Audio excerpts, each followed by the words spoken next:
नमस्कार. तर आता आपण आलेलो आहोत सेंट्रल बँक येथे. आत्ताच मिळाल्या माहितीनुसार सेंट्रल बँक येथे आग लागलेली आहे.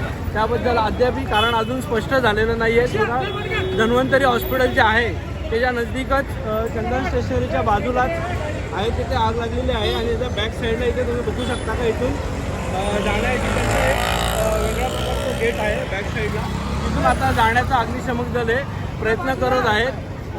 आणि आपलं अग्निशमक दल हे बदलापूरचं हे खूप कर्तव्यदक्ष आहे. त्या समजतात 5 मिनिटाच्या आतच अग्निशमक दलाची जी व्हॅन आहे ही आलेली आहे. त्याचबरोबर पोलीस प्रशासन देखील तिथे बऱ्याच प्रमाणात आलेलं आहे. आणि गर्दी ही त्यांनी तुम्ही बघू शकता बऱ्याच प्रमाणात गर्दी ही कमी केली आहे. त्यामुळे कोणत्याही प्रकारची जीवितहानी होऊ नये यासाठी काळजी घेत आहे. तरी माझी सर्वांना विनंती का अशा ठिकाणी जास्त करून कोणी थांबू नये, ज्यामुळे कोणत्याही प्रकारचा त्रास होईल. प्रशासनाला सहकार्य करावे.